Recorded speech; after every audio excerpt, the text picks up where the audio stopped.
نحمده ونستعينه ونستغفره ونعوذ بالله من شرور أنفسنا ومن سيئات أعمالنا من يهده الله فلا مضل له ومن يضلل فلا هادي له وأشهد أن لا إله إلا الله وحده لا شريك له وأشهد أن محمدا عبده ورسوله يا أيها الذين آمنوا اتقوا الله حق تقاته ولا تموتن إلا وأنتم مسلمون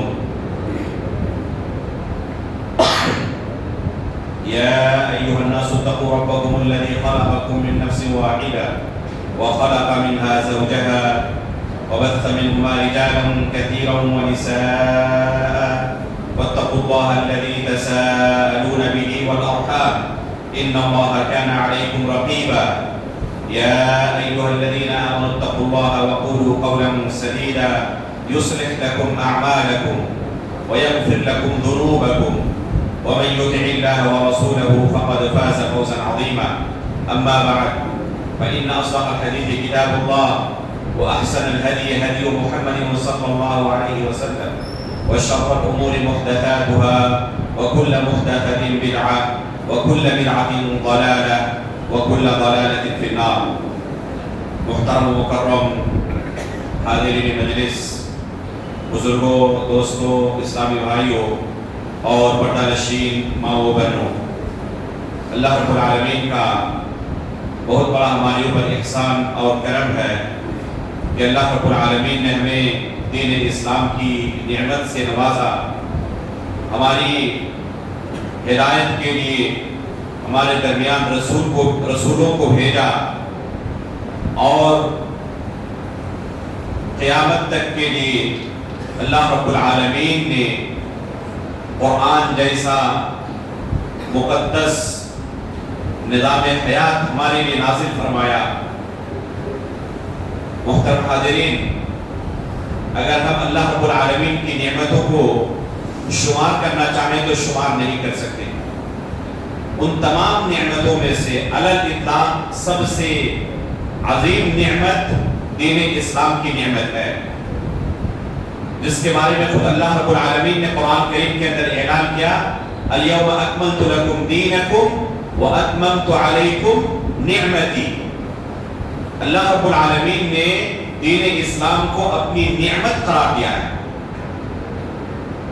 نعمت کے بارے میں عمومی طور پر لوگوں کا ذہن یہ بنا ہوا ہے کہ جو نعمت انسان کو آسانی کے ساتھ حاصل ہو جاتی ہے اس نعمت کی اسے اتنی قدر نہیں ہوتی، لیکن اسی نعمت کو حاصل کرنے کے لیے اگر اسے بہت ساری مشکلات کا سامنا کرنا پڑا ہو، جان اور مال کی بہت ساری قربانیوں کے بعد اس نعمت کو حاصل کیا ہو، تو وہ نعمت بڑی عظیم نعمت ہوتی ہے، اس کی بڑی قدر ہوتی ہے۔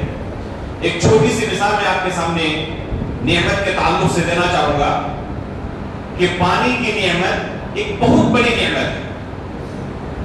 یہ پانی ہمیں آسانی کے ساتھ مل جاتا ہے، اپنے روم کے اندر صرف نل گھمائیں فوراً آسانی کے ساتھ پانی میسر ہے، اس کے لیے ہمیں کوئی محنت نہیں کرنی پڑی۔ حالانکہ اسی نعمت کو حاصل کرنے کے لیے خود ہمارے ملک کے اندر بعض علاقوں میں کئی کلومیٹر تک چل کر اپنے سر پر لاد کر اس پانی کو لانا پڑتا ہے۔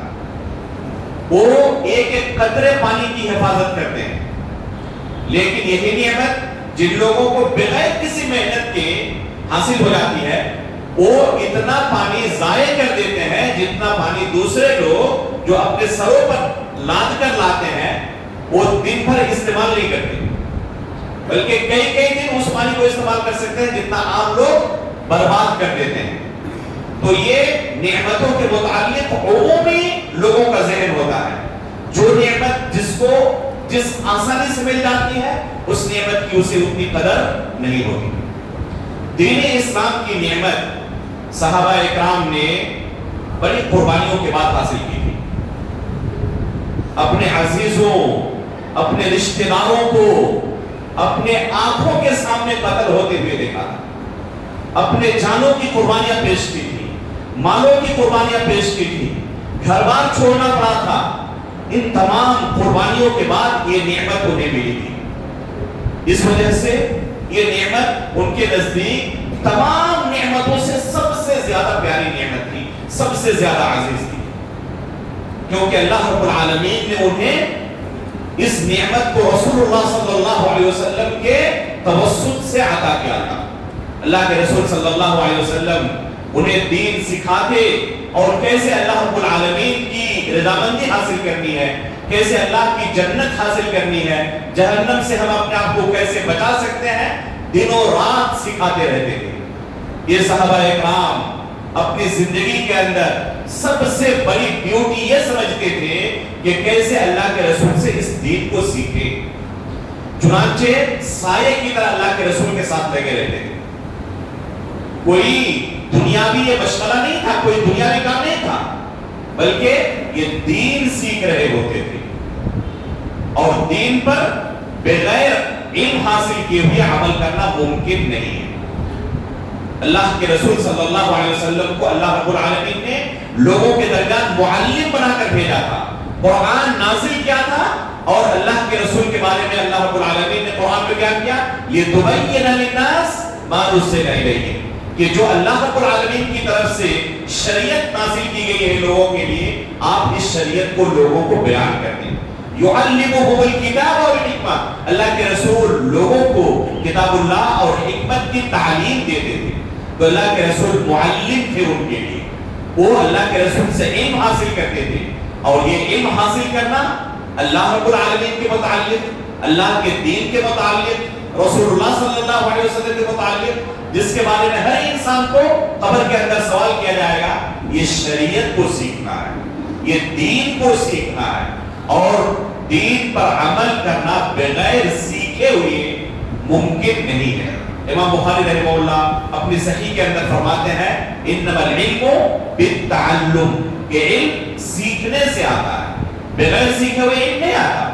یہ صحابہ اکرام، بعض نے 40 سال کی عمر میں اسلام قبول کیا، بعض نے 50 سال کی عمر میں، بعض نے 60-70 سال کی عمر میں، انہوں نے کبھی بھی یہ عار محسوس نہیں کیا کہ ہماری عمر اتنی زیادہ ہو چکی ہے، اب اس عمر دراز ماحول میں، کبر سنی میں کیسے ہم کسی کے سامنے طلب علم کے لیے بیٹھے۔ انہوں نے کبھی عار محسوس نہیں کیا، عمر کا بہانہ نہیں بنایا، بڑی عمر ہو جانے کے باوجود انہوں نے دین کا علم سیکھا، اور آنے والی نسل تک اس دین کو صاف شفاف شکل میں ایک دم اوریجنل اور اصل صورت میں پہنچا دیا۔ اللہ رب العالمین نے ان کے کندھوں پر یہ ذمہ داری عائد کی تھی، جس ذمہ داری کو انہوں نے بحسن و خوبی ادا کیا۔ میرے بھائیوں، ہم اسی نبی کی امتی ہیں، اس دین پر اگر ہم بھی صحیح طریقے سے عمل کرنا چاہیں، جس کے ہم مکلف ہیں، تو بغیر اس دین کو سیکھے ہوئے عمل نہیں کر سکتے۔ علم کا ایک ادنا درجہ یہ ہے کہ جس کا سیکھنا ہر مسلمان پر فرض ہے۔ وہ ادنا درجہ کون سا ہے؟ جس سے ایک انسان مسلمان باقی رہ سکے۔ اللہ کے رسول صلی اللہ علیہ وسلم کی مشہور حدیث آپ نے سنی ہوگی، طلب العلم فریضۃ علی کل مسلم، کہ علم حاصل کرنا ہر مسلمان پر فرض ہے۔ تو یہ کون سا علم ہے جو مدرسوں کے اندر طلبہ کو پڑھایا جاتا ہے؟ 8-10 سال کا ایک کورس ہوتا ہے، کیا یہ مراد ہے اس سے؟ اگر یہ مراد ہو تو پتا چلے گا کہ امت کے اکثر افراد اس فریضے کو ادا نہیں کر رہے ہیں۔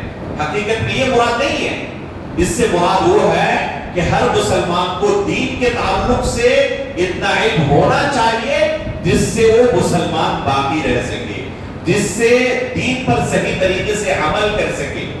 کم از کم اتنا مسلمان کے پاس علم ہونا چاہیے، قبر کے اندر فرشتوں کے سوالوں کا صحیح جواب دے سکے۔ میرے بھائیوں، اس علم کو سیکھنے کے لیے، جس سے ایک انسان مسلمان باقی رہ سکے، جس سے جنت اللہ رب العالمین کی حاصل کر سکے، جہنم سے اپنے آپ کو، اپنے اہل و عیال کو بچا سکے، یہ دین کا حصہ ہے۔ اور اسی دین کا حصہ ہونے کی وجہ سے ہمارے اسلاف نے اس علم کو سیکھنے کے لیے بے شمار قربانیاں پیش کی ہیں۔ ان کی زندگی آپ پڑھیں، اگر ان ان کی زندگی کا 100واں حصہ بھی ہم قربانی پیش کر سکے اس علم کو حاصل کرنے کے لیے بہت بڑی بات ہوگی. لیکن حقیقت یہ ہے کہ آج ہم ان کے بالمقابل 100واں حصہ بھی خرچ کرنے کے لیے تیار نہیں ہوتے. آپ سلف صالحین کی سیرت پڑھیں. امام ابن ابی حاتم الرازی رحمہ اللہ امام بخاری رحمہ اللہ کے زمانے کے ہیں. یہ اپنے بارے میں فرماتے ہیں کہ مکہ سے مدینے تک میں نے اپنے پیروں پر چل کر کتنی بار سفر کیا ہے حدیث رسول کو حاصل کرنے کے لیے. اب تعداد بھول چکا ہوں, مجھے اب وہ تعداد بھی صحیح طریقے سے یاد نہیں ہے کہ کتنی بار میں نے پیدل سفر کیا.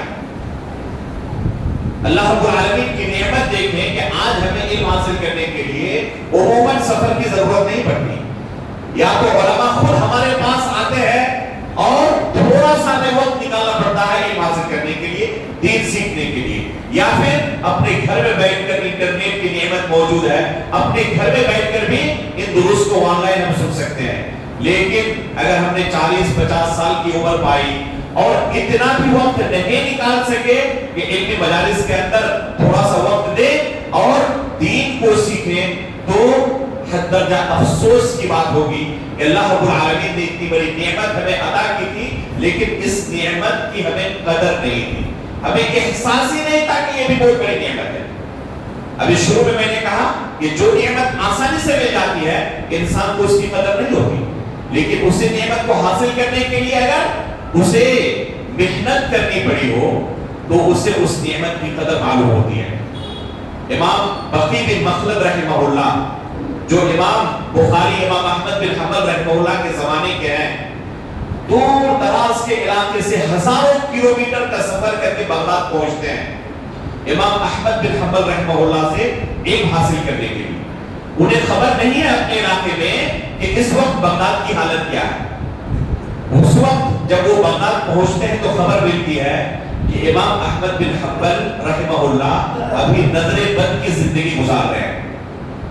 ان کے لیے عوامی مجلس میں بیٹھنا اور لوگوں کو دین سکھانا اس کی اجازت نہیں ہے. بادشاہ وقت کی طرف سے پابندی لگی ہوئی ہے, آپ اپنے گھر کے اندر مقید رہیں. جب بغداد پہنچتے ہیں کئی ہزار کلومیٹر کا سفر کر کے صرف ایک مقصد کے لیے آئے ہوئے ہیں, اور یہاں اگر پتا چلتا ہے کہ امام احمد سے میں مل نہیں سکتا, ان کے درس میں بیٹھ نہیں سکتا, ان پر پابندی آئی ہوئی ہے. کہتے جیسے ہی میں نے خبر سنی کئی بار بے ہوش ہوا, ہوش آیا پھر بے ہوش ہو جاتا. آپ سوچیں کہ کوئی ہزاروں کلومیٹر کا سفر کر کے کسی اہم کام کے لیے گیا اور پتا چلے کہ یہ کام میرا نہیں ہونے والا, اس کی کیا حالت ہو. پھر بعد میں اپنے لوگوں سے کہا, ساتھیوں سے, کہ پتا کرو امام احمد بن حنبل رحمہ اللہ کا گھر کون سا ہے. خبر دی گئی کہ یہ امام احمد بن حنبل رحمہ اللہ کا گھر ہے. دروازہ کھٹکھٹایا, امام احمد بن حنبل رحمہ اللہ باہر نکلے, پھر اپنا پورا قصہ سنایا کہ میں اتنے دور دراز علاقے سے صرف آپ سے علم حاصل کرنے کے لیے آیا ہوں, کوئی دوسرا مقصد نہیں ہے. امام احمد بن حنبل رحمہ اللہ نے کہا کہ بادشاہ کی طرف سے مجھے اجازت نہیں ہے کہ میں درس کے لیے بیٹھ سکوں, پابندی مجھ پر عائد ہے, اس میں میں خلاف ورزی نہیں کر سکتا. البتہ ایک دوسرا حیلہ ہم اختیار کر سکتے ہیں.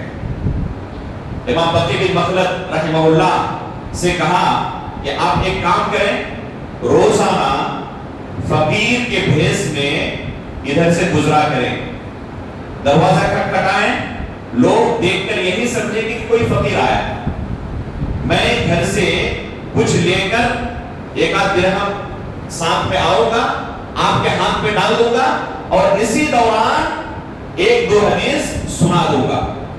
اس طریقے سے آپ اگر صبر کرنا چاہیں تو آپ کے لیے راستہ کھلا. چنانچہ کئی مہینے تک امام بقی بن مخلد رحمہ اللہ امام احمد سے اسی طریقے سے علم حاصل کرتے رہے. پھر یہ پابندی ان سے ہٹ گئی. جب پابندی ہٹی تو ہزاروں طلبہ ان کے سامنے بیٹھتے تھے. اس وقت امام احمد بن حنبل رحمہ اللہ اپنے اس شاگرد کو ڈھونڈ کر سب سے سامنے اپنے سامنے بیٹھاتے اور کہتے کہ اب پابندی ہٹی ہے تب تم آئے ہو. جب مجھ پر پابندی لگی ہوئی تھی, یہ ہے اصلی طالب علم جو ایک ایک حدیث سننے کے لیے 24 گھنٹے کا انتظار کیا کرتا تھا کہ آئندہ کل ہوگا تب مجھے ایک حدیث ملے گی. تو اس طریقے سے سلف صالحین نے صبر کر کے علم حاصل کیا ہے۔ آج ہماری حالت یہ ہے کہ اگر ہمیں آدھا گھنٹہ 1 گھنٹہ بیٹھنا پڑے، کبھی درس لمبا ہو جائے تو پتا چلے کہ اب لوگ ہی نہیں ہیں۔ ایسا محسوس ہوتا ہے کہ ہمیں اس کی ضرورت نہیں ہے، یا اگر ہم نے کچھ وقت لگایا تو گویا کہ احسان کیا۔ میرے بھائیوں، جس طرح کھانے پینے، قضاء حاجت، روٹی کپڑا مکان وغیرہ کی ہمیں ضرورت ہے، اس سے کہیں زیادہ ضرورت ہے کہ ہم دین کا بنیادی علم حاصل کریں، اس سے کہیں زیادہ ضرورت ہے۔ دوسری چیزیں اگر ہم سے فوت ہو جائے تو اس کا نقصان جو ہے وہ نقصان معمولی ہے، لیکن اگر دین کا صحیح علم ہمارے پاس نہ ہو تو اللہ رب العالمین کی کما کو عبادت نہیں کر سکتے، اور اس کے نتیجے میں جو نقصان ہونے والا ہے وہ ہمیشگی کا جہنم ہے۔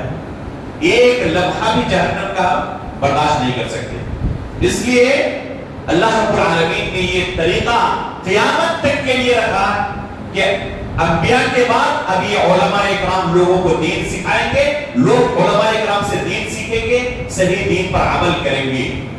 اللہ کے فضل و کرم سے اس مسجد کے اندر اور بھی بہت سارے مساجد کے اندر دروس کا سلسلہ قائم ہے۔ اللہ رب العالمین جزائے خیر دے ان تمام لوگوں کو جنہوں نے ان دروس کو قائم کرنے میں اپنا ادنا سے ادنا بھی کوئی تعاون پیش کیا ہے، جس کا علم صرف اللہ رب العالمین کو ہے، لوگ نہیں جانتے۔ اللہ رب العالمین سب کے میزان حسنات میں ان خدمات کو شمار فرمائے۔ میرے بھائیوں، انشاءاللہ آج سے یہ درس کا سلسلہ شروع ہوگا۔ عشاء کی نماز کے بعد تراویح کی نماز انشاءاللہ اطمینان کے ساتھ، خشوع خضوع کے ساتھ جس طرح آج ہم نے پڑھی ہے، روزانہ پڑھنے کی کوشش کریں گے۔ اللہ رب العالمین ہمارے اوقات کے اندر برکت دے، اور اس کے بعد یہ تقریباً 1 گھنٹے کا درس ہوگا تراویح کی نماز کے بعد، اور پھر فجر کی نماز کے بعد تقریباً 10-15 منٹ کا اذکار اور دعاؤں کے سلسلے میں درس ہوگا، اور عصر کی نماز کے بعد سیرت رسول صلی اللہ علیہ وسلم کے متعلق آدھے گھنٹے کا یا تقریباً 40 سے 45 منٹ کا درس ہوا کرے گا۔ عصر کی نماز کے بعد جو درس ہوگا سیرت رسول پر، مسجد کے ذمہ داران نے تمام لوگوں کے لیے ایک مسابقے کا، ایک مقابلے کا انتظام کیا ہے۔ آخر میں مہینے کے تمام دروس سے سوالات تیار کیے جائیں گے، اور جو بھی اس میں شرکت کرے اور نمبرات حاصل کرے انشاءاللہ انہیں گراں قدر انعامات سے بھی نوازا جائے گا۔ یہ انعام ایک معمولی چیز ہے، اصل انعام وہ ہے جو آپ نے علم حاصل کیا، اصل انعام وہ ہے جو اللہ رب العالمین کے پاس آپ کو ملنے والا ہے۔ اس لیے میں بھائیوں سے گزارش کروں گا کہ آپ لوگ اگر ممکن ہو سکے تو کاپی قلم لے کر بیٹھا کریں، اہم پوائنٹس کو نوٹ کرتے رہیں، یا اگر کاپی قلم بھی نہ ہو تو موبائل کے اندر بھی اللہ کے فضل و کرم سے بہت بڑی نعمت ہمیں حاصل ہے، چاہے تو آسانی کے ساتھ نوٹس تیار کر سکتے ہیں۔ تو ان چیزوں کو نوٹس کی شکل میں آپ تیار کرتے رہیں، یا ریکارڈنگ ہوتی ہے روزانہ یوٹیوب پر اسے اپلوڈ بھی کیا جائے گا، تو بعد میں ان دروس کو آپ سن بھی سکتے ہیں اور وہاں سے بھی تیاری کر سکتے ہیں۔ اس طریقے سے امتحان میں شرکت کرنے سے پہلے دروس کا مراجعہ آپ کے لیے آسان ہو جائے گا۔ آج تراویح کی نماز شروع ہوئی اور الحمدللہ ہم نے مکمل ایک پاری کی تلاوت سنی۔ قرآن کریم کی شروعات اللہ رب العالمین نے ایک کلام مقدس، یہ کتاب مقدس ہماری ہدایت کے لیے نازل کیا ہے۔ اس کی شروعات سورہ فاتحہ سے ہوتی ہے، جو سورہ روزانہ کم از کم 17 مرتبہ ہم پڑھتے ہیں۔ اس کی فضیلت کے لیے بھی کافی ہے کہ اللہ رب العالمین نے ہماری زندگی کے ساتھ اسے شامل کر دیا ہے۔ جس طرح خون ہماری زندگی کے رگو ریشے کے اندر دوڑ رہا ہے، اسی طریقے سے یہ سورہ ہماری زندگی کا ایک حصہ ہے۔ روزانہ کم از کم 17 مرتبہ ایک مسلمان اسے پڑھتا ہے، اس کے بغیر نماز نہیں ہوتی۔ اللہ کے رسول صلی اللہ علیہ وسلم کی حدیث ہے، لا صلاۃ لمن لم یقرأ بفاتحۃ الکتاب، کہ جو شخص سورہ فاتحہ نہیں پڑھتا اس کی نماز نہیں ہوتی۔ تو کم از کم فرض جو نمازیں ہیں وہ 17 رکعات ہیں، اور اس کے ساتھ نوافل بھی ہے، سنت مؤکدہ ہے، تراویح کی نماز ہے، دوسری نمازیں ہیں۔ اس طرح اگر تمام نمازوں کو ملایا جائے تو ایک انسان روزانہ 20 بار اپنی زندگی میں ہم نے اب تک کتنی بار سورہ فاتحہ کی تلاوت کی ہے، ہمیں اس کی تعداد کا علم نہیں ہے. تو یہ عظیم سورت ہے، بلکہ قرآن کی سب سے بڑی، سب سے عظیم سورت ہے. اللہ کے رسول صلی اللہ علیہ وسلم کی حدیث ہے، صحیح بخاری کے اندر موجود ہے.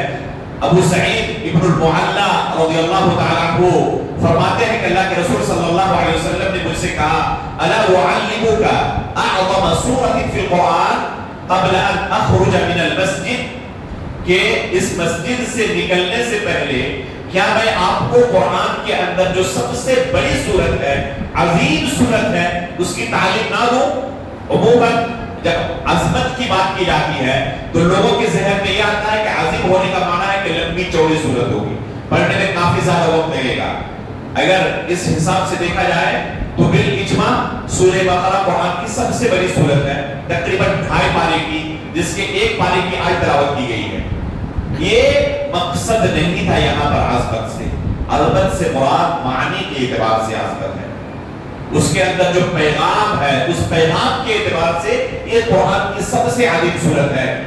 چنانچہ جب اللہ کے رسول صلی اللہ علیہ وسلم مسجد سے نکلنے لگے، ابو سعید بن المعلا رضی اللہ تعالیٰ عنہ فرماتے ہیں کہ میں نے اللہ کے رسول کو یاد دلایا کہ آپ نے کہا تھا قرآن کی سب سے عظیم سورت کے بارے میں مسجد سے نکلنے سے پہلے میں آپ کو بتاؤں گا. تو آپ نے ابھی بتایا نہیں، بتائیں وہ کون سی سورت ہے؟ تو اللہ کے رسول صلی اللہ علیہ وسلم نے فرمایا الحمدللہ رب العالمین ہی السبع المثانی والقرآن العظیم الذی اوتیتہ. اللہ کے رسول نے فرمایا کہ الحمدللہ رب العالمین یہ قرآن کی سب سے عظیم سورت ہے. یہ السبع المثانی، یہ 7 آیتوں والی سورت ہے. المثانی کا معنی ہے جنہیں بار بار دہرایا جائے. چنانچہ ان آیتوں کی خصوصیت یہ ہے کہ ایک مسلمان بار بار ان آیتوں کو دہراتا ہے. کوئی بھی چیز اگر ہماری زندگی میں اللہ تعالیٰ نے اسے اس طرح شامل کر دیا ہے کہ بار بار ہم اسے اپنی زبان سے دہراتے ہیں تو یقیناً اس کے پیچھے اہم مقصد ہے. بلا مقصد ایسے ہی ہماری زندگی کے ساتھ اللہ تعالیٰ نے اسے شامل نہیں کر دیا. کبھی آپ نے غور کیا کہ اللہ اکبر کا لفظ روزانہ آپ اپنی زبان سے کتنی مرتبہ ادا کرتے ہیں؟ روزانہ اللہ اکبر کا لفظ تقریباً 300 مرتبہ ایک انسان ادا کرتا ہے، ایک مسلمان ادا کرتا ہے. کیا بغیر مقصد کے اللہ تعالیٰ نے ہماری زندگی کے ساتھ اس کے اندر کچھ شامل کر دیا؟ یقیناً نہیں. عظیم مقصد ہے اس کے پیچھے. تو اسی طرح یہ سورہ ہماری زندگی کے ساتھ اللہ تعالیٰ نے اسے شامل کر دیا ہے. یہ المثانی ہے، بار بار ہمارے ساتھ آنے والی صورت ہے، ہمارے ساتھ آنے والی آیتیں ہیں. بار بار ان آیتوں کو ہم پڑھتے ہیں، دیکھتے ہیں، غور کرتے ہیں. اللہ رب العالمین نے اس سورے کے اندر گویا کہ پورے قرآن کے پیغام کا خلاصہ بیان کر دیا ہے. پہلی آیت اس سورے کی الحمدللہ رب العالمین، کہ تمام تعریفیں اللہ رب العالمین کے لیے ہیں، اس اللہ کے لیے جو عالمین کا رب ہے. اللہ، یہ اللہ رب العالمین کے اسماء حسنہ میں سے سب سے عظیم نام ہے. رب بھی اللہ رب العالمین کے اسماء حسنہ میں سے ہے. لفظ رب اگر مطلقاً کہا جائے تو اللہ کے علاوہ کسی مخلوق کے لیے اس کا اطلاق جائز نہیں. البتہ اضافت کے ساتھ دوسروں کے لیے اس کا استعمال جائز ہے، لیکن علی الاطلاق صرف اللہ کے لیے اس کا استعمال جائز ہے. کسی مخلوق کے لیے الرب کہنا جائز نہیں. الرب فقط کون ہے؟ اللہ رب العالمین. عالمین یہ عالم کی جمع ہے، اور عالم کا معنی ہوتا ہے کہ اپنے ہی جیسے جس کی نظیر موجود ہو. جیسے عالم الانس ہے، عالم الجن ہے، عالم الملائکہ ہے، تو ایسی چیزوں کو عالم کہا جاتا ہے. اللہ رب العالمین نے جتنی مخلوقات اس طرح کی پیدا کی ہیں تمام مخلوقات کا رب ہے. اس کے بعد فرمایا الرحمن الرحیم. یہ دونوں اللہ رب العالمین کے اسماء حسنہ میں سے ہیں، اور لفظ اللہ کے بعد قرآن میں سب سے زیادہ استعمال ہونے والا یہی نام ہے الرحمن الرحیم. یہ دونوں مبالغے کے صیغے ہیں جو صفت رحمت پر دلالت کرتے ہیں. اللہ رب العالمین رحمت کی صفت سے متصف ہے. اسی طرح ہمارا رب غضب اور غصہ کرنے کی صفت سے متصف ہے. اللہ رب العالمین کی دونوں صفت ہے, رحمت کرنے کی بھی, رحم و کرم کرنے کی بھی, اور غضب اور غصہ کرنے کی بھی. دونوں صفت اللہ کی ہے, لیکن کون سی صفت غالب ہے؟ اللہ رب العالمین کا خود ارشاد ہے, حدیث قدسی ہے, سبقت رحمتی علی غضبی, کہ میری رحمت میرے غضب پر سبقت کر گئی ہے. غالب ہے اللہ کی رحمت اس کے غضب پر. چنانچہ اللہ رب العالمین کا قرآن کریم کے اندر ارشاد ہے, نبئ عبادی انی انا الغفور الرحیم وان عذابی هو العذاب الالیم, کہ میرے بندوں کو خبر کر دو کہ میں غفور الرحیم ہوں. اگر بندوں نے گناہ کیا ہے, اپنے گناہوں کی بخشش طلب کر رہے ہیں, تو میں ان کے گناہوں کو بخشنے والا ہوں, میں ان پر رحم کرنے والا ہوں. تو اللہ رب العالمین نے اپنی رحمت کا تذکرہ کیا اور فوراً آگے والی آیت میں کیا کہا, وَأَنَّ عَذَابِي هُوَ الْعَذَابُ الْأَلِيمُ, کہ میرا عذاب بھی بڑا دردناک ہے. بعض لوگوں کے اندر گناہ بھی کرتے رہتے ہیں اور امید کا پہلو انتہائی زیادہ غالب ہوتا ہے. انہیں نصیحت کی جائے کہ گناہ سے توبہ کرو, تو کیا کہتے ہیں کہ اللہ تعالیٰ رحیم ہے, کریم ہے. تو یہ طریقہ غلط ہے. اللہ تعالیٰ رحیم ہے, لیکن اللہ کی اطاعت کرنے کے ساتھ ساتھ تم یہ اللہ رب العالمین سے امید رکھو کہ اپنی رحمت سے اللہ رب العالمین میری عبادت کو قبول کرنے والا ہے. یہ نہیں کہ تم گناہ کے اندر ملوث رہو, جاری رکھو اور اوپر سے یہ کہو کہ اللہ تعالیٰ رحیم ہے, کریم ہے. یہ توبہ کرتے وقت انسان کو اپنے نفس کے اندر یہ شعور لانا چاہیے کہ اللہ رب العالمین رحیم ہے, غفور ہے, کریم ہے. میں گرچہ گنہگار ہوں, اللہ تعالیٰ میرے گناہوں کو بخش دے گا. یہ توبے کے وقت انسان کے دل میں شعور ہونا چاہیے, گناہ کے وقت نہیں. گناہ کے وقت کیا, وَأَنَّ عَذَابِي هُوَ الْعَذَابُ الْأَلِيمُ, کہ اللہ رب العالمین کا عذاب بھی بڑا دردناک ہے. تو اللہ رب العالمین دونوں صفت سے متصف ہے. یہاں پر رحمت کی صفت کا تذکرہ کیا گیا ہے, اور ابھی کہا ہم نے کہ اللہ کی رحمت اس کے غضب پر غالب ہے. ایک مثال سے اسے سمجھیں. رسول اللہ صلی اللہ علیہ وسلم فرماتے ہیں کہ جب کوئی بندہ نیکی کا ارادہ کرتا ہے تو صرف ارادہ کرتے ہی اس کے کھاتے میں ایک نیکی لکھ دی جاتی ہے. جب حقیقت میں اس نیکی کو انجام دے لیتا ہے تو اس کا گریڈ اللہ رب العالمین بڑھا دیتا ہے. ایک ہی نیکی کی ہے لیکن اللہ تعالیٰ اجر کتنا عطا کرتا ہے, 10 گنا سے لے کر 700 گنا تک. ابھی ہم نے نماز پڑھی تراویح کی, 2 لوگ ایک ساتھ نماز پڑھ رہے ہیں. ہو سکتا ہے کہ ایک بندے کی نماز اللہ کی بارگاہ میں قبول ہی نہیں ہوئی اور دوسرا بندہ جو اسی کے بغل میں تھا اسے ایک ہی نماز کے لیے اللہ رب العالمین نے 700 گنا تک عطا کیا. یہ کس بنا پر تفاوت ہے؟ یہ خشوع و خضوع کی بنا پر, اخلاص اور للہیت کی بنا پر. اس لیے اصل یہ ہے کہ ایک انسان عبادت کرتے وقت کس طرح حاضر قلبی کے ساتھ, اخلاص کے ساتھ عبادت کر رہا ہے. ہر عبادت کے اندر یہی ہے. آپ ابھی یہاں بیٹھے ہوئے ہیں, ایک عظیم عبادت انجام دے رہے ہیں.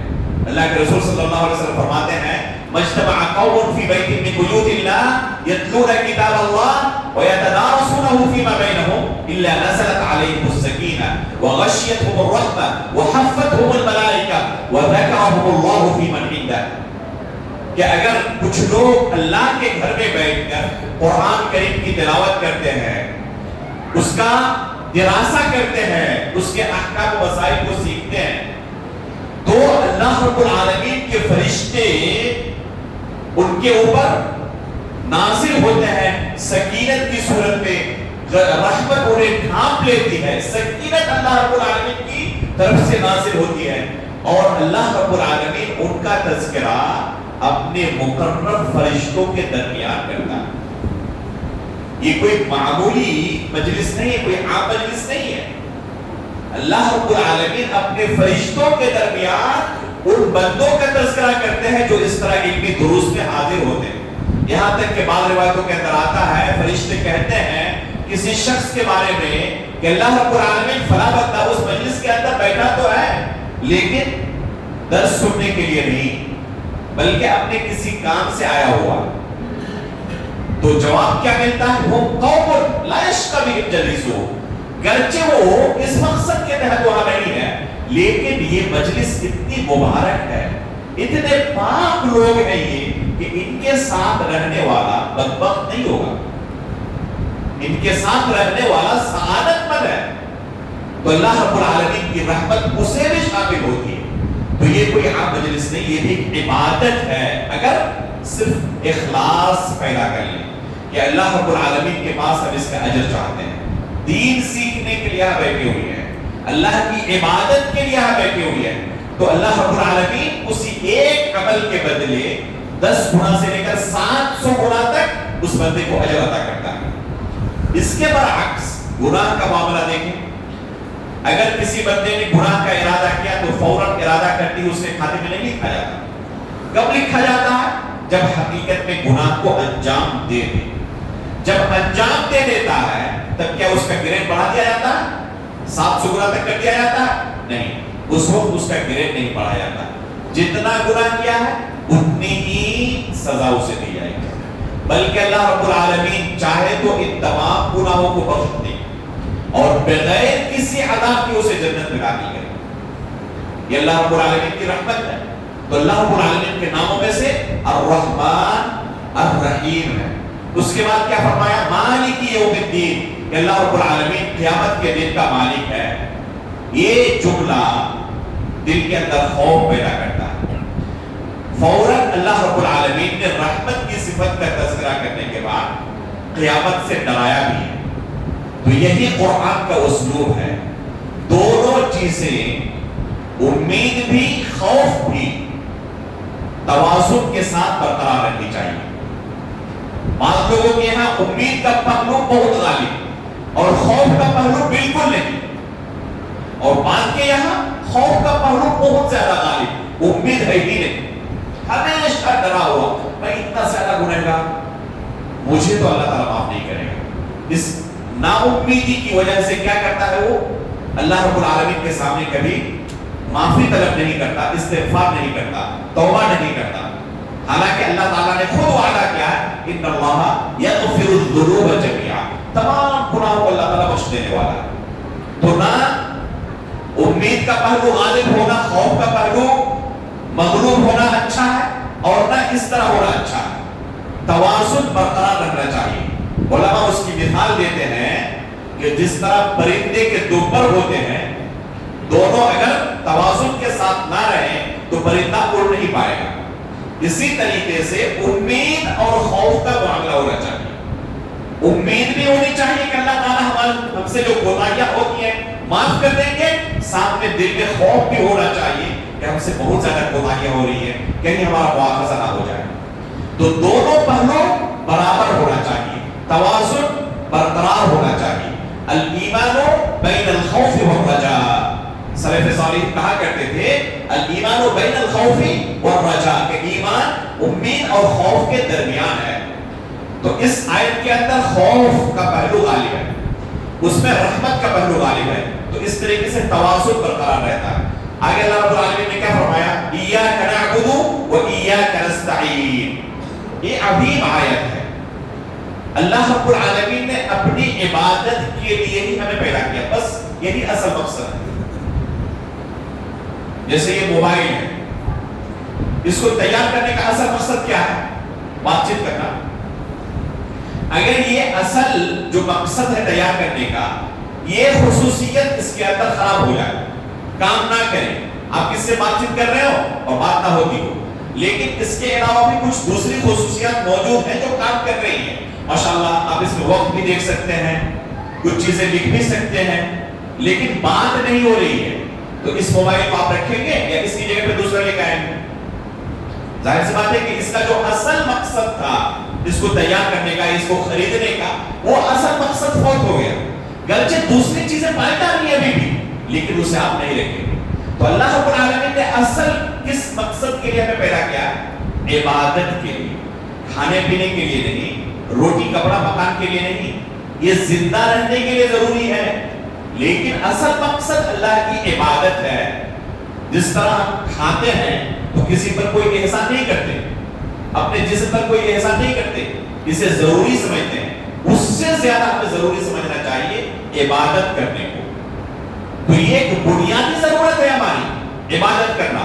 اللہ رب العالمین نے کیا فرمایا؟ ایاک نعبد و ایاک نستعین، کہ اللہ ہم تیری ہی عبادت کرتے ہیں اور تجھ ہی سے مدد مانگتے ہیں۔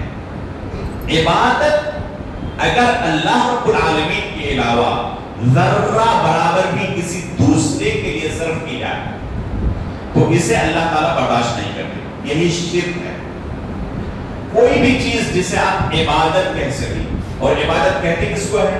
شیخ الاسلام علامہ ابن تیمیہ رحمہ اللہ اس کی تعریف کرتے ہوئے فرماتے ہیں عبادت کی کہ ہر وہ قول یا عمل فعل، چاہے وہ ظاہری ہو یا باطنی، اگر اللہ رب العالمین اسے پسند کرتا ہے، اسے محبت کرتا ہے تو عبادت ہے۔ اگر اللہ رب العالمین اسے پسند کرتا ہے تو عبادت ہے، وہ اسے عبادت کرنی، چاہے وہ قول ہو یا فعل ہو، چاہے وہ ظاہری ہو یا باطنی ہو، یہ عبادت ہے۔ تو ہر طرح کی عبادت صرف اور صرف اللہ کے لیے ہونی چاہیے۔ اگر ذرہ برابر بھی کسی دوسرے کے لیے صرف کیا تو اسی کو شرک کہتے ہیں، اور شرک کا گناہ اللہ رب العالمین کبھی معاف نہیں کرتے۔ آگے فرمایا اس آیت کی تفسیر اگر آپ کو جاننی ہو تو آپ علامہ ابن قیم الجوزی رحمہ اللہ کی مدارج السالکین پڑھیں، جو کہ بہت ہی ضخیم کتاب ہے صرف اس آیت کی تفسیر میں۔ ایک ضخیم کتاب علامہ ابن القیم رحمہ اللہ نے لکھی ہے مدارج السالکین کے نام سے، جو ایاک نعبد و ایاک نستعین کی تفسیر ہے۔ تو اس سے اس آیت کی عظمت کا آپ اندازہ لگا سکتے ہیں۔ آگے فرمایا اللہ رب العالمین نے اهدنا الصراط المستقيم صراط الذين انعمت عليهم غير المغضوب عليهم ولا الضالين، کہ اللہ ہمیں صراط مستقیم کی ہدایت دے۔ ہدایت صرف اور صرف اللہ سے طلب کی جائے گی، کیونکہ اس کے علاوہ کوئی ہدایت دے نہیں سکتا۔ انك لا تهدي من احببت، اللہ کے رسول کو کہا اللہ تعالیٰ نے، اے رسول جسے آپ پسند کرتے ہو، محبت کرتے ہو، آپ ہدایت نہیں دے سکتے۔ ہدایت فقط اللہ رب العالمین دے سکتا ہے، اس لیے ہدایت اسی سے طلب کرنی چاہیے۔ ہم اللہ سے ہدایت طلب کرتے ہیں، اہدنا الصراط المستقیم، کہ اللہ صراط مستقیم کی ہمیں ہدایت دے۔ کون سا صراط مستقیم؟ آگے خود ہم کہتے ہیں صراط الذین انعمت علیہم، صراط مستقیم سے مراد ان لوگوں کا راستہ ہے جن پر اللہ تو نے انعام و اکرام کیا ہے۔ اور کن پر اللہ نے انعام و اکرام کیا ہے؟ آج جو ہم نے تراویح کے اندر آخری صفحہ سنا، اللہ رب العالمین نے ان کا تذکرہ کیا ہے، فَإِنْ آمَنُوا بِمِثْلِ مَا آمَنْتُمْ بِهِ فَقَدِ اهْتَدَوْا۔ یہاں ہم ہدایت طلب کر رہے ہیں، اور اللہ رب العالمین سورہ بقرہ کے اندر پہلے پارے کے آخری صفحے میں شرط بیان کر رہے ہیں کہ ہدایت کیسے ملے گی، جانتے ہو؟ فَإِنْ آمَنُوا بِمِثْلِ مَا آمَنْتُمْ بِهِ۔ صحابہ اکرام کو خطاب کرتے ہوئے اللہ رب العالمین فرماتے ہیں کہ بعد کے لوگ اگر اسی طرح ایمان لائے جس طرح صحابہ اکرام نے ایمان لایا تھا، فَقَدِ اهْتَدَوْا، تو ہدایت پا جائے گی۔ تو ہم اللہ سے ہدایت طلب کر رہے ہیں، ساتھ میں عمل بھی ہمارا وہی ہونا چاہیے جو صحابہ اکرام کا تھا، اور اسی کو منہج سلف کہتے ہیں۔ منہج سلف جو آپ بار بار سنتے ہیں، اس سے مراد کیا ہے؟ اس سے سیدھا آسان لفظوں میں کہیں تو اس کا معنی ہے جو دین اللہ کے رسول نے اپنے صحابہ کو سکھایا تھا، یہی منہج سلف، اس کے علاوہ کچھ نہیں۔ فَإِنْ آمَنُوا بِمِثْلِ مَا آمَنْتُمْ بِهِ، صحابہ کرام نے جس طرح ایمان لایا تھا، اگر بعد میں دوسرے لوگ اسی طرح ایمان لائے تو ہدایت پا جائیں گے۔ اس طرح نہ آئے، کچھ رد و بدل کر دے، کچھ اضافہ کر دے اپنی طرف سے، تو یہی سے گمراہی شروع ہوتی ہے۔ اسی کو بدعت کہتے ہیں، اور یہ بدعت انسان کو جہنم تک لے جانے والی ہے۔ تو یہاں پر ہم اللہ رب العالمین سے ہدایت طلب کر رہے ہیں۔ کون سی ہدایت؟ صراط مستقیم کی۔ صراط مستقیم سے مراد صحابہ اکرام کا راستہ، ان لوگوں کا راستہ جن پر اللہ نے انعام و اکرام کیا ہوا۔ ساتھ میں ہم مزید قید لگاتے ہیں غیر المغضوب علیہم، جن پر اللہ نے غضب نازل کیا ہے، ہمیں ان کے راستے پر نہ چلا۔ اللہ کے رسول اس کی تفسیر کرتے ہوئے کہتے ہیں کہ اس سے مراد یہود ہے، اللہ تو یہود کے راستے پر ہمیں نہ چلا۔ آگے کہتے ہیں وَلَا الضَّالِّينَ، اور جو گمراہ ہیں ان کے راستے پر بھی اللہ تو ہمیں نہ چلا۔ اللہ کے رسول فرماتے ہیں کہ یہاں پر ظالم سے مراد نصارہ ہے، یعنی نصارہ کے راستے پر بھی نہ چلا ہمیں، یہود کے راستے پر بھی نہ چلا، نصارہ کے راستے پر بھی نہ چلا، سلف صالحین کے راستے پر چلا۔ یہ ہر نماز میں ہم دعا کرتے ہیں۔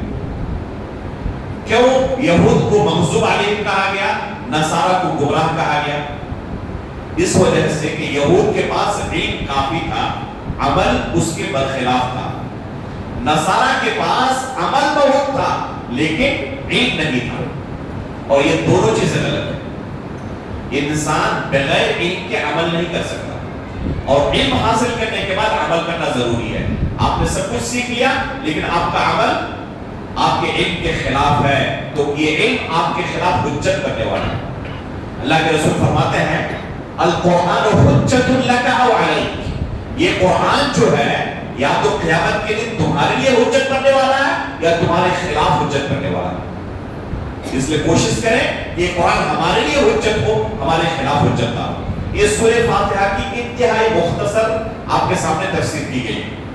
آپ چاہیں تو اردو زبان میں سورہ فاتحہ کی تفسیر، بہترین تفسیر پڑھ سکتے ہیں۔ اس کے لیے مشورہ دوں گا مولانا ابوالکلام آزاد رحمہ اللہ کی جو تفسیر ہے اس کا مقدمہ ام الکتاب کے نام سے ہے، جس میں سورہ فاتحہ کی تفسیر ہے۔ ام الکتاب مولانا ابوالکلام آزاد رحمہ اللہ کی سورہ فاتحہ کی تفسیر ہے، مارکیٹ میں موجود ہے، انٹرنیٹ سے ڈاؤن لوڈ بھی کر سکتے ہیں، موبائل سے بھی پڑھنا چاہے تو پڑھ سکتے ہیں۔ ام الکتاب جیسے آپ کھولیں گے نا، یہ مولانا ابوالکلام آزاد کی سورہ فاتحہ کی تفسیر، تو پہلے صفحے کے اندر ایک قصہ آپ کو ملے گا۔ یہ مولانا ابوالکلام آزاد کی تفسیر ہے سورہ فاتحہ کی، ام الکتاب کے نام سے۔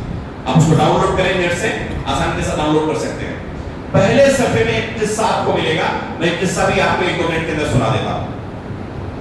مولانا ابوالکلام آزاد لکھتے ہیں کہ انگریز حکومت کی طرف سے رانچی کے اندر، جو جھارکھنڈ کی ہماری راجدھانی ہے، وہاں پر میں نظر بند کی زندگی گزار رہا تھا۔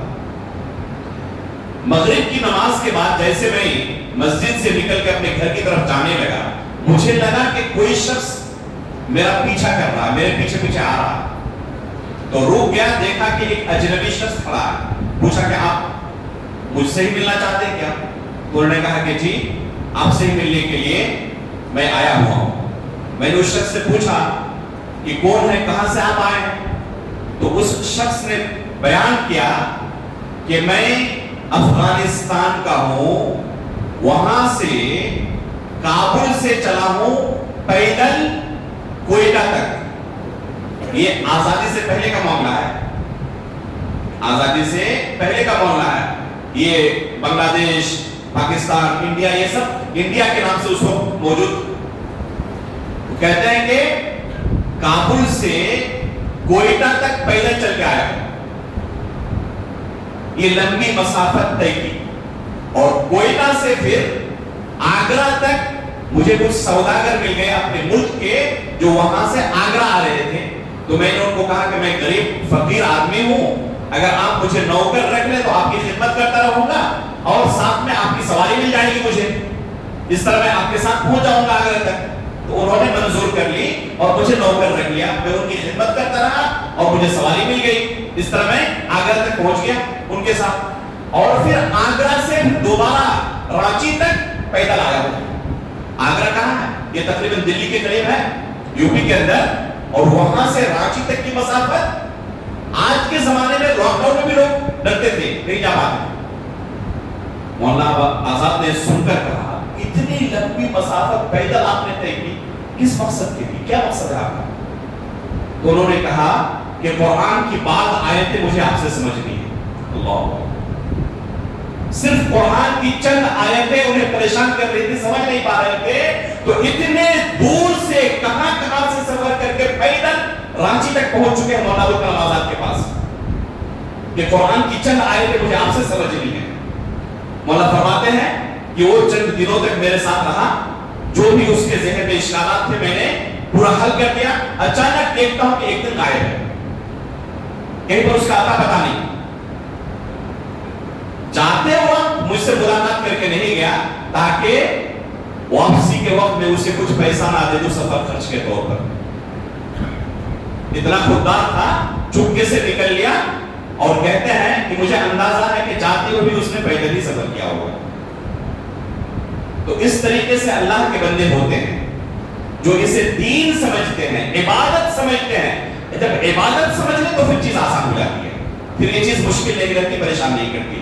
چاہے اس کے لیے جتنا بھی وقت لگ جائے، مہینہ 2 مہینہ، یہ پھر آسان ہے کیونکہ اس کے بعد مجھے علم ملنے والا ہے، اللہ رب العالمین کی شریعت کا علم جو کہ بہت عزیز ہے. اس کے بعد سورہ بقرہ کی شروعات ہوتی ہے. سورہ بقرہ قرآن کی ایک عظیم سورت ہے جس کی فضیلت کے بارے میں اللہ کے رسول صلی اللہ علیہ وسلم فرماتے ہیں اس سورہ کو اپنے گھر کے اندر پڑھنے کا اہتمام کیا کریں. اللہ کے رسول فرماتے ہیں صلی اللہ علیہ وسلم لا تجعلوا بیوتکم مقابر، تم اپنے گھروں کو قبرستان نہ بناؤ، اپنے گھروں کو تم قبرستان نہ بناؤ. کس طریقے سے؟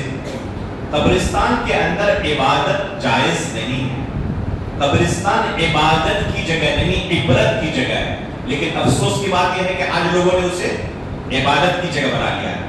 وہاں پہ جا کے نماز پڑھتے ہیں، قبر کے اوپر سجدہ کرتے ہیں، قرآن خوانی کرتے ہیں اور نہ جانے کون سی عبادتیں کرتے ہیں. اور قبرستان عبادت کی جگہ نہیں. اللہ کے رسول فرماتے ہیں کہ اپنے گھر کو قبرستان نہ بناؤ، اپنے گھر کے اندر عبادت کیا کرو. آگے فرماتے ہیں فَإِنَّ الشَّيْطَانَ يَنْفِرُ مِنَ الْبَيْتِ الَّذِي تُقْرَأُ فِيهِ سُورَةُ الْبَقَرَةِ، شیطان اس گھر سے بھاگ جاتا ہے جس گھر میں سورہ بقرہ کی تلاوت ہوتی ہے. جس گھر میں سورہ بقرہ کی تلاوت ہوتی رہتی ہو اس گھر میں شیطان اپنا اڈا اور بسرا نہیں بناتا. کہاں بناتا ہے؟ جہاں پر اس کے مزاج کے موافق چیزیں ملتی ہوں. ہمیشہ ڈی جے بجتا رہتا ہو، ناچ گانے کی چیزیں بجتی رہتی ہوں. شیطان جن چیزوں کو پسند کرتا ہے ان چیزوں کو آپ نے اپنے گھروں کے اندر جگہ دی ہوئی ہوگی تو شیطان وہاں نہیں بسے گا تو فرشتے بسیں گے. اگر ہم چاہتے ہیں کہ ہمارے گھروں کے اندر فرشتوں کا بسیرا ہو، شیطان کا نہیں، تو اپنے گھروں کے اندر سورہ بقرہ کی بالخصوص اور بالعموم قرآن مجید کی تلاوت کا اہتمام کیا کریں. قرآن مجید کی تلاوت کریں، اپنے بچوں کو کرائیں. اللہ کے رسول فرماتے ہیں فَإِنَّ الشَّيْطَانَ يَنْفِرُ مِنَ الْبَيْتِ الَّذِي تُقْرَأُ فِيهِ سُورَةُ الْبَقَرَةِ. جس گھر میں سورہ بقرہ کی تلاوت ہوتی ہے شیطان وہاں جگہ نہیں بناتا، وہاں سے بھاگ جاتا ہے. اس سورہ کے شروع میں اللہ رب العالمین نے کیا فرمایا؟ الف لام میم ذالک الکتاب لا ریب فیہ ھدی للمتقین. یہ الف لام میم کا کیا معنی ہے؟ راجح قول کے مطابق اس کا معنی فقط اور فقط اللہ رب العالمین جانتے ہیں، اس کے علاوہ کوئی نہیں جانتا کہ اس کا صحیح معنی کیا ہے. بہت سارے اقوال موجود ہیں مفسرین کے، لیکن جو راجح وہی کہ اللہ تعالیٰ کے علاوہ کوئی اس کا حقیقی معنی نہیں جانتا. ذالک الکتاب لا ریب فیہ ھدی للمتقین. یہ قرآن کے بارے میں اللہ رب العالمین نے بیان کیا کہ یہ قرآن ہدایت کی کتاب ہے. ھدی للمتقین، یہ ہدایت کی کتاب ہے. جو اسے پڑھے گا وہ گمراہ نہیں ہوگا. کچھ لوگ کیا کہتے ہیں؟ قرآن نہ پڑھو، پڑھنے جاؤ گے تو گمراہ ہو جاؤ گے. قرآن پڑھنے والا گمراہ نہیں ہوتا. اللہ تعالیٰ نے خود قرآن میں کہا ھدی للمتقین، یہ متقیوں کے لیے ہدایت کی کتاب ہے. قرآن پڑھنے والا گمراہ ہوگا؟ خود اللہ تعالیٰ نے اعلان کیا ان ھذا القرآن یہدی للتی ہی اقوم. یہ قرآن جو ہے وہ جس راستے کی طرف رہنمائی کرتا ہے وہ انتہائی سیدھا راستہ ہے، صراط مستقیم ہے. شہر رمضان الذی انزل فیہ القرآن ھدی للناس، ان لوگوں کے لیے ہدایت کے لیے نازل کی گئی ہے. تو یہ ہدایت کی کتاب ہے، اس سے پڑھ کر لوگ ہدایت حاصل کریں گے. اس کے بعد اللہ رب العالمین نے ایک اہم مسئلے کا تذکرہ کیا کہ کلمہ لا الہ الا اللہ کے اقرار اور انکار کے اعتبار سے لوگوں کی کل 3 قسمیں ہیں. یہ مسئلہ عقیدے کا ہے اور بڑا اہم مسئلہ ہے. لا الہ الا اللہ کے اقرار اور انکار کے اعتبار سے پوری دنیا کے اندر لوگوں کی اپنی 3 قسمیں بنا سکتے ہیں. 3 قسمیں، یا تو اس کے اقرار کرنے والے زبان اور دل کے ساتھ، یا اس کا بالکل انکار کرنے والے یا صرف زبان سے اقرار کرنے والے، دل سے نہیں. پہلے قسم کو کیا کہیں گے؟ مومن کہیں گے، جو دل سے بھی اور زبان سے بھی اقرار کرتے ہیں. تو اللہ رب العالمین نے ان کا تذکرہ سب سے پہلے کیا اور کہا الذین یؤمنون بالغیب ویقیمون الصلاۃ ومما رزقناہم ينفقون. یہاں سے کئی آیتوں کے اندر مؤمنین کا تذکرہ کیا. اس کے بعد کافروں کا تذکرہ کیا جو سرے سے اس کلمے کا اقرار ہی نہیں کرتے، اپنے آپ کو مسلمان ہونے کا دعویٰ نہیں کرتے. وہ کہتے ہیں کہ ہم غیر مسلم ہیں صراحت کے ساتھ، کوئی لاگ لپیٹ نہیں ہے. تو ایسے لوگ کیا ہے؟ کفار ہیں، جن کا تذکرہ اللہ تعالیٰ نے کیا ان الذین کفروا سواء علیہم اس آیت کے اندر. اور اس کے بعد قدر تفصیل کے ساتھ منافقین کا تذکرہ کیا وَمِنَ النَّاسِ مَن يَقُولُ آمَنَّا بِاللَّهِ وَبِالْيَوْمِ الْآخِرِ وَمَا هُمْ بِمُؤْمِنِينَ. بہت سارے لوگ زبانی طور پر کہتے ہیں کہ ہم بھی اللہ پر ایمان لائے، یوم آخرت پر ایمان لائے، لیکن حقیقت میں یہ مؤمن نہیں ہیں. یہ صرف زبان سے دعویٰ کرتے ہیں، دل ان کا ساتھ نہیں دیتا. اور صدق کے دل سے جب تک اقرار نہ کیا جائے، کلمہ لا الہ الا اللہ کے شروط میں سے ہے کہ صدق پایا جائے، کذب نہ ہو. اور یہ منافقین کذاب تھے، جھوٹے تھے اپنے دعوے میں کہ وہ بھی اس کلمے کا اقرار کرتے ہیں. تو یہ تین قسم کے لوگوں کا تذکرہ کیا. نجات پانے والے فقط مؤمنین ہیں، اور کفار یہ جہنم کے اندر ہمیشہ ہمیشہ رہنے والے. اور منافقین کا ٹھکانہ ان المنافقین فی الدرک الاسفل من النار. اللہ تعالیٰ نے کہا کہ جہنم کے سب سے نچلے طبقے میں یہ منافقین رہیں گے، کیونکہ یہ دھوکہ دینے والے لوگ تھے، یہ لوگوں کو دھوکہ دیتے تھے. اس کے بعد اللہ رب العالمین نے پہلا حکم قرآن کے اندر آپ پڑھنا شروع کریں تو پائیں گے اللہ رب العالمین نے پہلا حکم دیتے ہوئے کہا یا ایھا الناس اعبدوا ربکم الذی خلقکم والذین من قبلکم لعلکم تتقون. یہ قرآن کے اندر پہلا حکم ہے. اور وہ حکم کس بارے میں ہے؟ اللہ کی عبادت کے بارے میں، کیونکہ اسی مقصد کے لیے ہمیں پیدا کیا اللہ تعالیٰ نے. یا ایھا الناس اعبدوا ربکم، اے لوگوں تو اپنے رب کی عبادت کرو. تو یہ قرآن کا پہلا حکم ہے، ہمیں اللہ کی عبادت کے لیے پیدا کیا گیا ہے، اور اللہ رب العالمین نے سب سے پہلے ہمیں اسی چیز کا حکم دیا ہے. یہی مقصد ہے ہمیں پیدا کرنے کا. اس کے بعد اللہ رب العالمین نے اس قرآن کو جو نازل کیا، لوگوں کے سامنے چیلنج رکھا کہ اگر تمہارے پاس استطاعت ہے، اس قرآن کو تم اللہ کا کلام نہیں مانتے تو تم بھی کوشش کر کے اس طرح کا کلام پیش کر کے دکھا دو. بس آسانی سے معاملہ حل ہو جائے گا. یا تو اسے اللہ کا کلام مان لو، یا اللہ کا کلام نہیں مانتے تو تم بھی اس طرح کا کلام پیش کرو.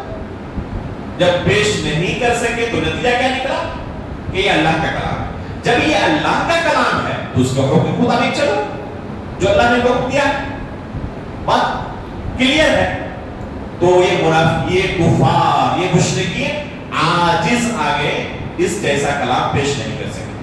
اس کے بعد اللہ رب العالمین نے آدم علیہ السلام کی تخلیق کا قصہ پورا بیان کیا کہ ہم نے آدم علیہ السلام کو کیسے پیدا کیا، مٹی سے. فرشتوں سے مشورہ کیا، فرشتوں نے منع کیا.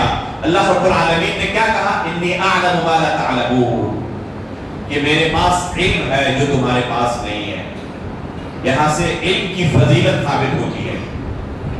قل هل يستوي الذين يعلمون والذين لا يعلمون. علماء اور غیر علماء دونوں برابر نہیں ہو سکتے. جن کے پاس علم ہے، جن کے پاس نہیں ہے، دونوں کو آپ ایک ترازو پر تول نہیں سکتے. دونوں کے درمیان زمین و آسمان کا فرق ہے.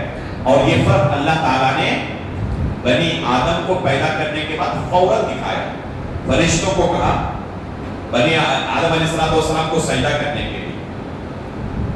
فرشتوں نے سجدہ کیا، ابلیس نے انکار کر دیا. آدم علیہ السلام کو سجدہ کرایا گیا. کس بنا پر؟ علم کی بنا پر. اللہ رب العالمین نے علم کی فضیلت ثابت کی اس قصے کے اندر کہ کیسے علم رکھنے والا ان سے افضل ہے جن کے پاس علم نہ ہو.